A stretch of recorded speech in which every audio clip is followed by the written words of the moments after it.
Eu recebo aqui com muita honra Geraldo Alckmin, vice-presidente da República e ministro do Desenvolvimento, Indústria e Comércio e Serviços. E, para você que nos assiste, Geraldo Alckmin foi formado em Medicina pela Universidade de Taubaté, iniciou sua carreira política em Pindamonhangaba, onde foi eleito vereador, presidente da Câmara e prefeito da cidade. Depois foi eleito à Assembleia Legislativa em 1982 e na Câmara Federal em 1986 e 1990. Um dos fundadores do PSDB em 1988, o qual foi filiado até 2021.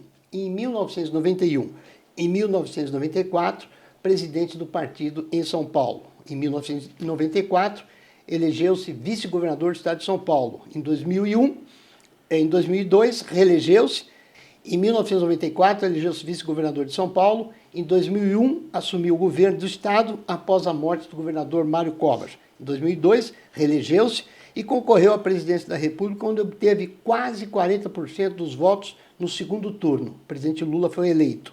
Em 2009, foi nomeado secretário de Desenvolvimento do Estado de São Paulo no governo de José Serra. Em 2010, venceu as eleições para o governo do Estado de São Paulo no primeiro turno, retornando ao Palácio dos Bandeirantes. Em 2018, em abril, concorre às eleições presidenciais. Em 2022, filiou-se ao PSB e elegeu-se vice-presidente da República, juntamente com o presidente Lula. E em 2022, foi nomeado para chefiar a transição de governo, tarefa que executou com maestria. Eu recebo aqui Geraldo Alckmin. E, doutor Geraldo, obrigado por estar aqui conosco. E já lhe faço uma pergunta. Hoje, como vice-presidente da República, com essa jornada, essa trajetória, que imagem o senhor vê olhando pelo retrovisor? E, complemento, quem é o Brasil para Geraldo Alckmin?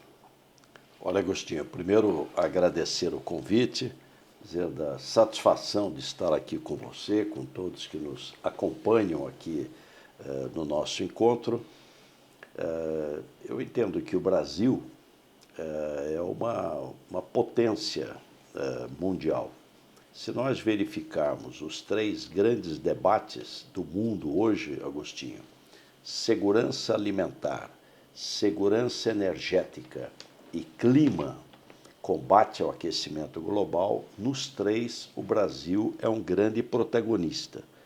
O quinto maior país do mundo em extensão territorial, enquanto a América Espanhola se dividiu em N países, a América Portuguesa se manteve unida num país que é o quinto maior do mundo, uma das maiores populações do mundo, mais de 210 milhões de habitantes, subsolo, petróleo, gás, ouro, níquel, lítio, nióbio, ferro, agricultura mais competitiva dos trópicos, um parque industrial diversificado, vai de indústrias mais simples a avião, um setor de comércio e serviços pujante.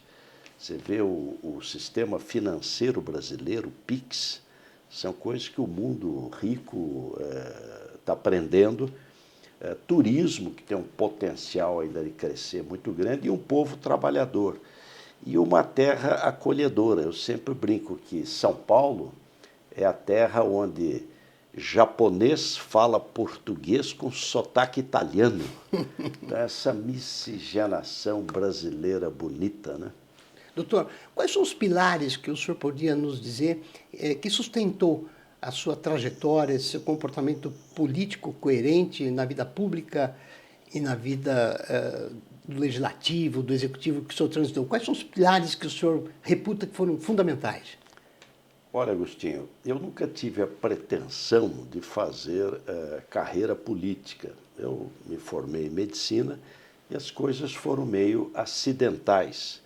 Eu era estudante de medicina, sempre tive uma convicção, defender a democracia, né? As ditaduras, elas suprimem a liberdade em nome do pão. Não dão o pão que prometeram e nem devolvem a liberdade que tomaram. Então, o que me motivou na vida pública foi defender a democracia. O fazia no diretório acadêmico da Faculdade de Medicina. Não tinha nenhuma pretensão partidária. Mas só tinham dois partidos na época, a Arena, que apoiava o governo, e o MDB, que lutava pela redemocratização. Eu me filiei ao MDB, um colega queria ser candidato a vereador, o pai ficou muito doente, não pôde sair, e eu acabei saindo na última hora. E como Pindamonhangaba é uma cidade industrial, operária, e eu dava aula para ajudar a pagar a faculdade de medicina, dava aula no curso de Madureza, era professor. Hoje é o EJA, Escola de Jovens e Adultos. E dava aula também no cursinho para vestibular de Química Orgânica. Então, os alunos gostavam do professor, eu tive uma votação muito grande, fui de cara com 20 anos de idade, presidente da Câmara, e aí acabei sendo um candidato natural a prefeito. Mas pretendia encerrar o mandato de 4 anos quando houve a prorrogação. Então, o nosso mandato, que era de 4, virou 6. Eu já era o chefe da anestesiologia da Santa Casa e também do Hospital Pinda.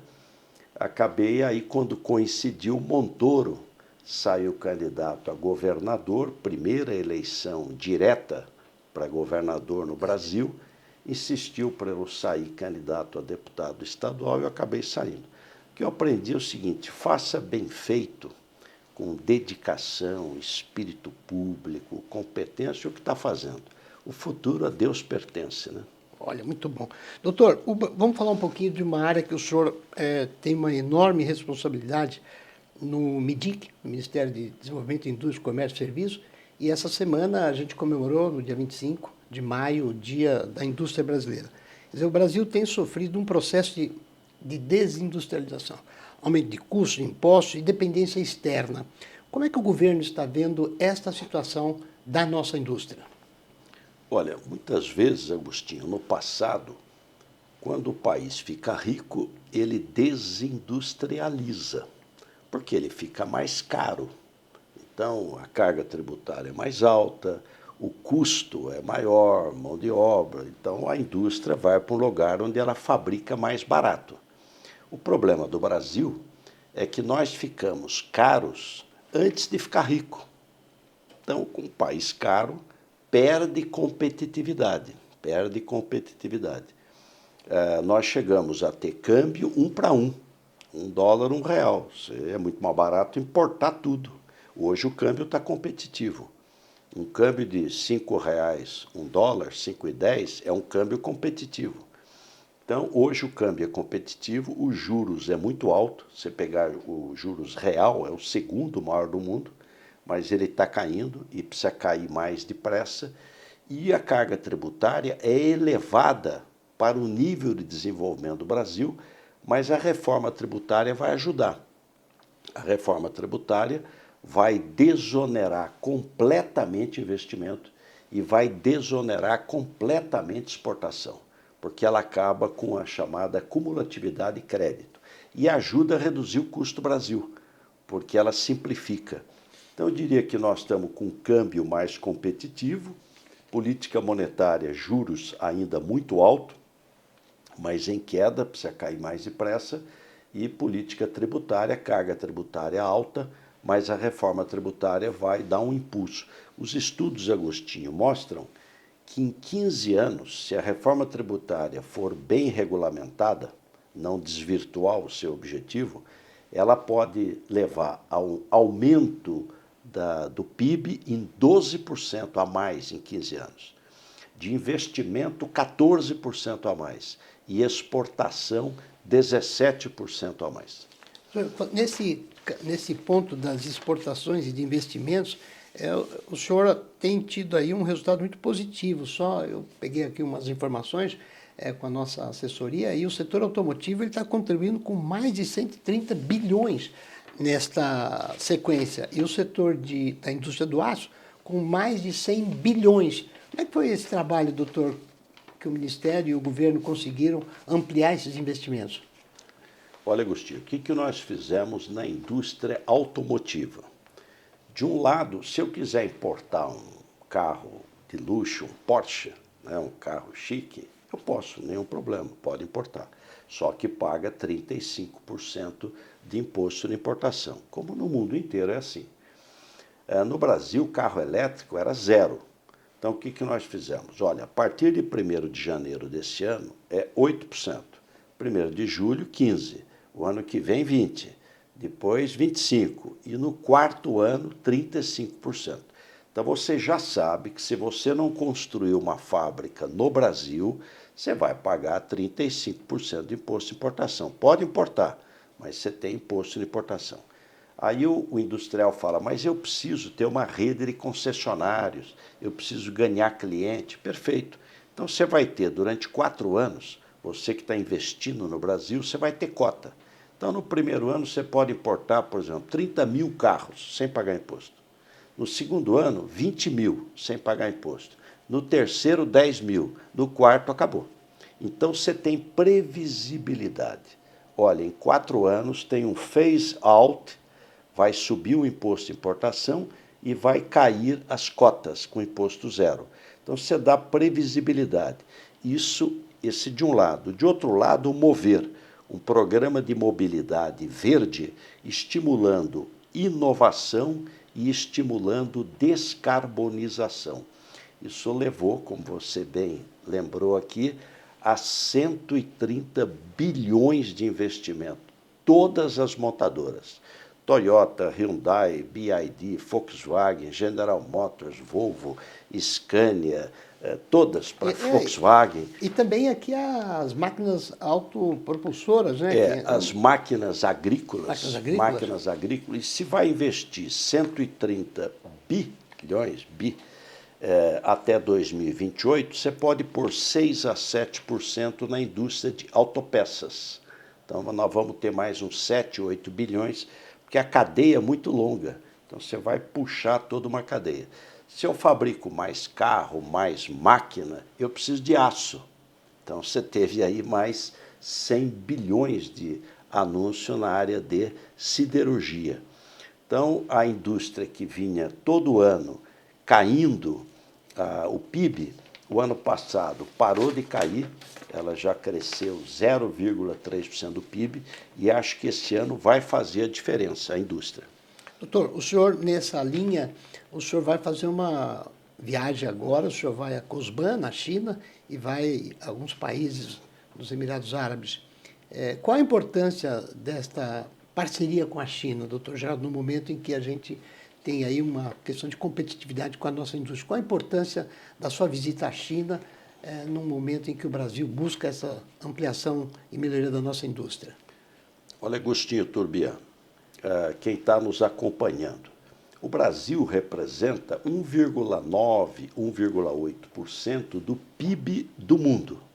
Então, 98,1% está fora do Brasil. Então, os países que mais crescem, eles têm comércio exterior muito forte. Exporta, importa, exporta, importa, exporta, importa. O comércio exterior é basilar para você ter um desenvolvimento maior. O Brasil, ano passado, bateu recorde de exportação. 340 bilhões de dólares de exportação. Agora, mais do que isso, o mundo não vive uma boa fase. O crescimento mundial está menor. Então, o volume de comércio exterior no mundo cresceu 0,8%, o volume de comércio exterior, 0,8%. O Brasil cresceu 8,4% em volume. Então, nós crescemos 10 vezes mais do que a média mundial. Não foi em valor porque as commodities caíram de preço. Soja caiu de preço, carne caiu de preço. A nossa exportação é muito commodity. É soja, petróleo bruto, minério de ferro, carnes, açúcar, milho, algodão, café. Então, é bastante commodities. Nós estamos indo à Arábia Saudita, estão indo conosco 9 fundos de investimento. E vamos ter uma grande rodada de negociações. E vamos nos encontrar com os fundos de investimento, os fundos soberanos na Arábia Saudita, para dizer, vem investir no Brasil. O Brasil vai crescer. Hoje, com quem a gente disputa investimento? Índia e México. A Índia, porque é muito grande, 1,3, 1,4 bilhão de pessoas, fala inglês e tem TI bastante desenvolvida.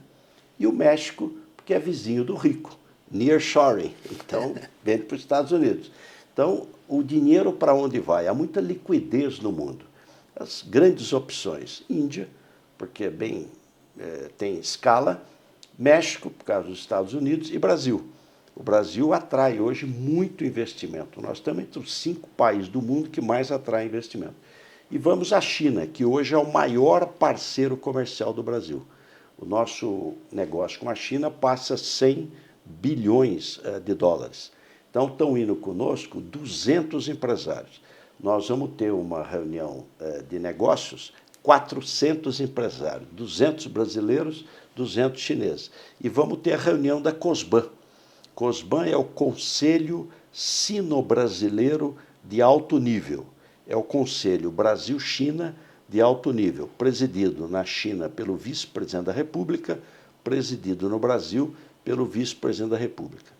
Então, nós vamos ficar 4, 5, 6 e 7 na China. E estamos muito otimistas. Por exemplo, nós já vamos vender uva, vender nosso pecan, vender fruta, vender avião. Vai todo mundo lá muito animado. E vamos atrair investimento. Quem ganhou o último leilão de transmissão de energia elétrica? A State Grid, que é chinesa. Então, é mão dupla. Comércio exterior é mão dupla. Tem que ter um ganha-ganha aí. Doutor, e lá nessa viagem na China, tem alguma previsão de encontrar com a presidente Dilma? Ela preside os BRICS hoje, e ela tem feito um trabalho importante nessa área do mundo, né? A relação dela com os BRICS tem surpreendido em qualidade no relacionamento que ela criou a favor do Brasil e do mundo, né? São países com crescimento muito acima da média mundial, né? Brasil, Rússia agora com o problema da guerra, Índia, que deve crescer 8% esse ano, PIB da Índia, China e África do Sul. Então, a presidente Dilma preside o Banco dos BRICS, está marcado com ela dia 4. Então, no primeiro dia que a gente chega a Beijing, nós vamos ter um encontro com a presidente Dilma. E o banco é um banco muito forte. E hoje crédito acessível e mais barato é fundamental. O BNDES, por exemplo, fez uma coisa inteligente, Agostinho Turbiano. Se você exporta, você recebe em dólar. Eu posso te emprestar em dólar. Porque o risco de eu te emprestar em dólar é ter uma desvalorização grande da moeda e aí a tua dívida dispara. Agora, se você recebe em dólar, você está redeado. Então, fez uma coisa inteligente. Você que exporta soja, está aqui o dinheiro, é em dólar, muito mais barato o custo do dinheiro. Então, acho que nós vamos ter lá bons anúncios com a presidente Dilma em relação aos BRICS. Muito bom. Doutor Geraldo, a NIB, a nova política industrial do Brasil, que o senhor lidera junto com o presidente Lula, ela busca incentivar o setor, a indústria, para que ela seja mais competitiva e mais sustentável. O que tem sido feito dentro do governo para obter esses resultados com essas aplicações? Agostinho, exatamente. A NIB, a Nova Indústria Brasil, ela tem 4 pilares. Uma indústria inovadora, uma indústria competitiva, uma indústria sustentável, verde, e uma indústria exportadora. Determinado tipo de indústria, se eu não exportar, não sobrevive. Por que a Embraer é um case de sucesso? Porque ela exporta para os 5 continentes. Então, uma indústria inovadora. O que fez o presidente Lula? Para pesquisa, desenvolvimento e inovação, o financiamento é TR. TR é 4% ao ano. Então, é juro zero. Se a inflação é 4, eu estou emprestando a 4, juro real zero. Então, para inovação, são 66 bilhões entre BNDES, FINEP e Embrapi. Uma indústria competitiva. Como é que eu torno a indústria mais competitiva? Então, uma boa notícia. Agora está sendo promulgada a lei da depreciação acelerada, que o Congresso aprovou de origem do Executivo, do presidente Lula. O que é a depreciação acelerada? O parque industrial brasileiro ele está com uma média de 14 anos as máquinas. Eu preciso trocar, renovar, modernizar, máquina mais produtiva, com melhor resultado, consome menos energia, mais eficiente. Então, eu reduzo o imposto de renda da pessoa jurídica, reduzo a contribuição social sobre lucro líquido para estimular a troca das máquinas. Então, ao invés de depreciar uma máquina em 15 anos, eu deprecio em 2 anos. São 3,4 bilhões só para fazer a depreciação superacelerada. Um outro exemplo, LCD. Eu preciso de um crédito mais barato. Então, você tem LCA, letra de crédito agrícola, LCI, letra de crédito imobiliário. Você vai ter o LCD, a letra de crédito de desenvolvimento, que é para a indústria. Isso é mercado, é mercado. É mercado que vai emitir a letra e financiar. Só que ele pode ser 1 a 1,5% mais barato, porque você tem a redução de imposto de renda de pessoa física e de pessoa jurídica. Uma indústria sustentável. É o diesel com bio, era 10, passou para 12, 14, vai para 15, etanol na gasolina pode ir para 30%, energia renovável, eólica, solar, e uma indústria exportadora, estimular a exportação, conquistar mercado. Doutor, o senhor, quando governador do estado de São Paulo, nas 4 vezes que o senhor ocupou a posição, o senhor foi um grande defensor do agronegócio no estado. O senhor vivia no interior, acho que o senhor é o único governador que visitou mais de uma vez todas as 645 cidades do nosso estado. O senhor acredita que é possível o governo federal fazer com a indústria o que ele fez no agro, o que o senhor fez no agro? É possível fazer com a indústria o que já foi feito pelo Brasil com o agro? Agostinho, nós temos uma grande vantagem comparativa, competitiva no agro. Muita terra, terra de qualidade, sol, água, povo trabalhador e tecnologia. Nós estamos top aí em termos de agricultura tropical. 3 safras em muitos lugares. Então, aí está o caminho para a gente agregar valor. Se eu tenho uma agricultura forte, eu vou fazer agroindústria. O Brasil hoje é o campeão do mundo de indústria alimentícia, agroindústria. Eu fui a Rolândia, do lado de Londrina. Tem uma cidade, Rolândia, ela pega o frango e faz frango empanado e exporta para o mundo. Prontinho o frango, a caixinha. 3.000 empregos. Do lado tem uma fábrica de salsicha. Pega o porco e exporta para o mundo a salsicha. 2.000 empregos. Então, 5.000 empregos, agroindústria. Então, eu tenho soja, eu vou fazer combustível, biodiesel. Eu tenho cana, eu vou fazer etanol. Eu vou fazer etanol de 2ª geração. Vou trocar o querosene do avião do mundo pelo SAF, Sustainable Aviation Fuel, por uma energia limpa, um combustível limpo. Então, o agro e a indústria, elas andam juntas. Por que o agro é esse sucesso? Máquinas, equipamentos, tecnologia, é impressionante. Então, cada vez mais você tem uma sinergia. Agricultura, setor primário, indústria, setor secundário e serviços. Boa logística e abertura de comércio, abertura de mercado juntos. O senhor tem visitado o Brasil inaugurando várias feiras. Recentemente o senhor inaugurou a FIPA, Feira Industrial lá do Pará. O que chamou a sua atenção nesta inauguração da FIPA? Olha, o Pará é um estado, é o 2º maior estado brasileiro em território, um gigante, maior que a maioria dos países do mundo. E o que chama a atenção? A mineração. Mineração bem feita é fonte de riqueza. Olha a Austrália. A Austrália não tem uma indústria tão diversificada. A Austrália não tem uma indústria automotiva. Não tem. Ela não tem agricultura como a brasileira, porque uma parte é árida a terra. E como é que está entre os países mais ricos do mundo? Mineração bem feita. Se você pegar no Brasil, são 5.570 municípios. Qual o maior PIB per capita do Brasil? R$ 480 mil por pessoa ano. 40 mil por mês o PIB per capita. Canaã dos Carajás, é mineração. Então, o que nós precisamos é agregar valor.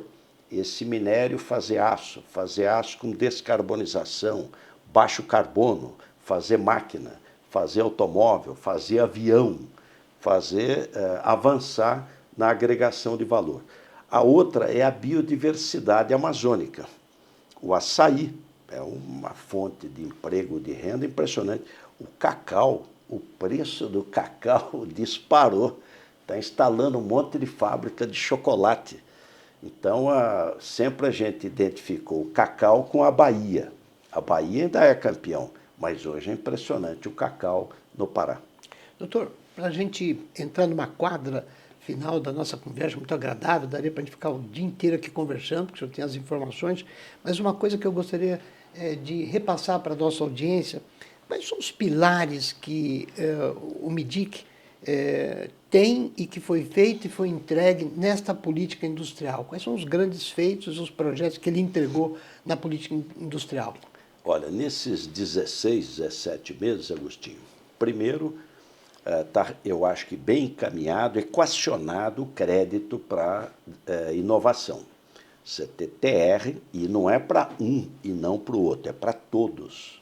Apresentem os projetos de pesquisa, desenvolvimento e inovação, que nós temos 66 bilhões a TR 4% ao ano. Para ter uma ideia do que é tecnologia, eu fui a Contagem, em Minas Gerais, numa fábrica chamada Boston Scientific. Ela produz válvula aórtica. A aorta é a maior artéria do corpo humano. Ela sai do coração, do ventrículo esquerdo. Entre o coração e a artéria aorta tem uma válvula aórtica.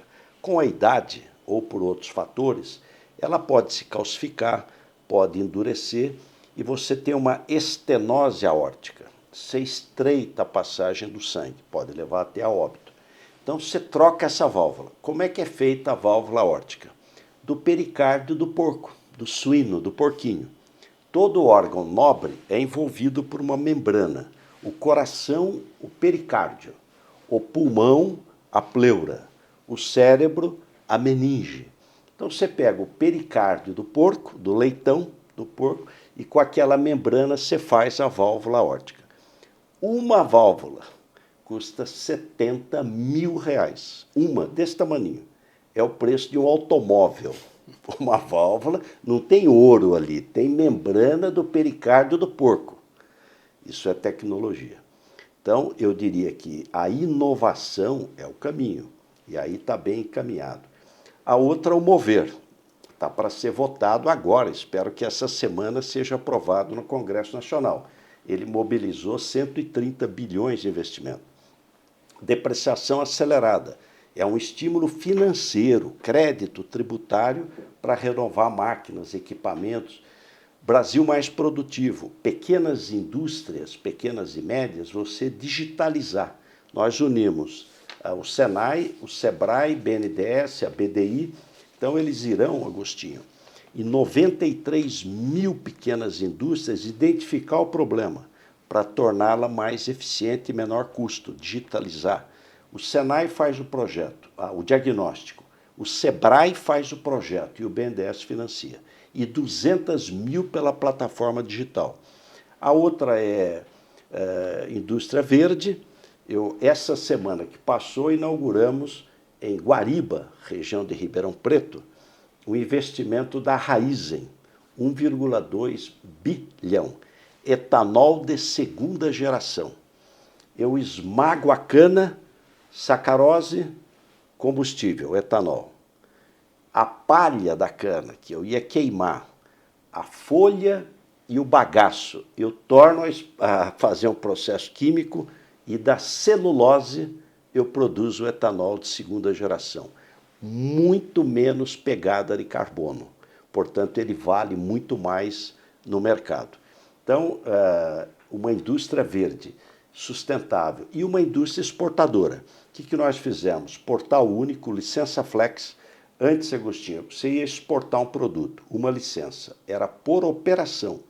Vou importar um produto, uma licença. Agora é por 3 anos, você tem uma licença flex, pode exportar, pode importar.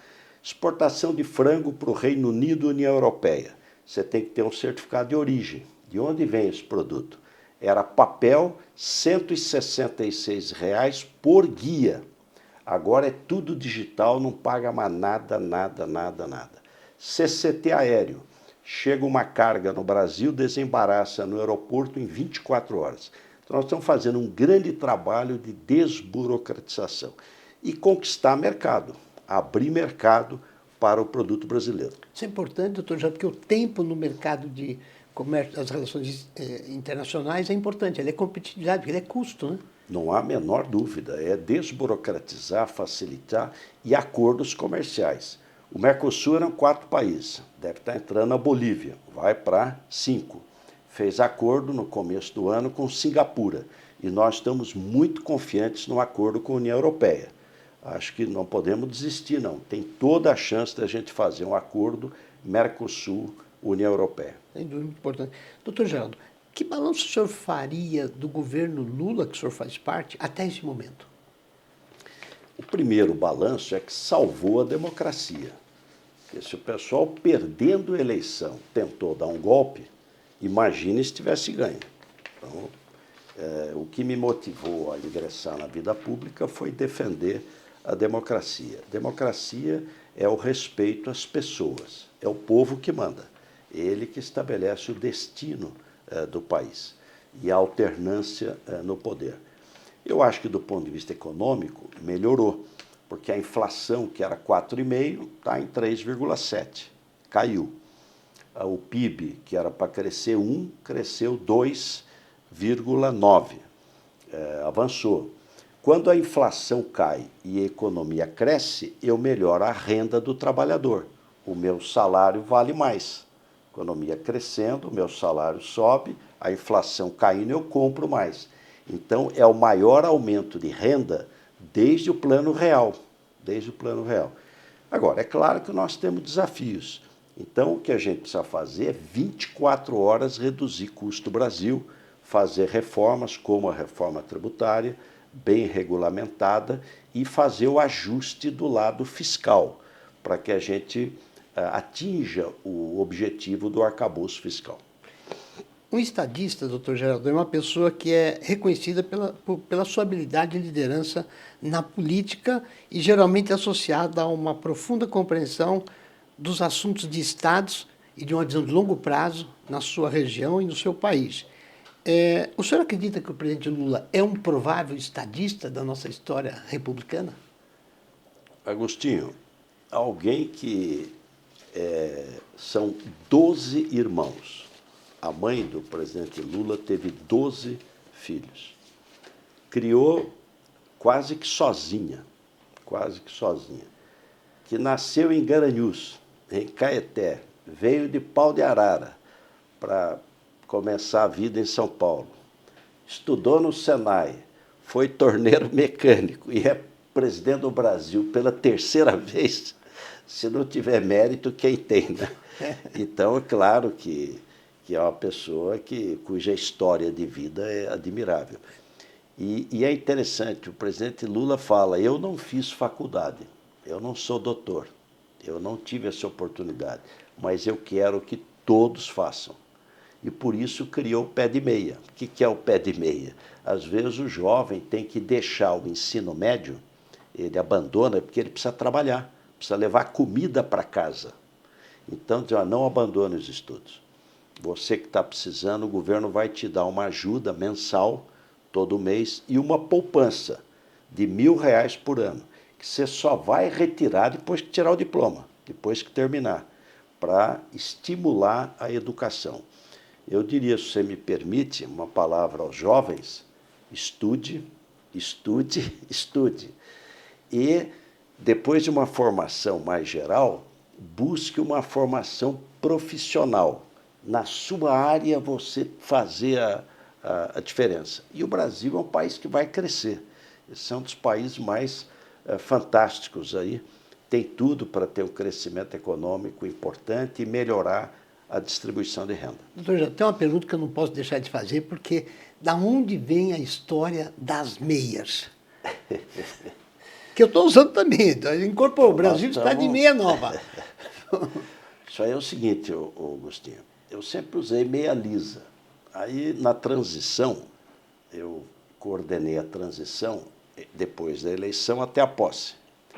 E eu falei para a Lu, eu vou ficar uma noite em Brasília. E, ao invés de ficar fiquei 3, porque foi surgindo problema, e eu não podia sair. Aí, quando eu fui ver na mala, não tinha mais meia lisa, só tinha umas meias com umas bolas assim, meio diferentes. Tal. O que eu vou fazer? Vou pôr essa, né?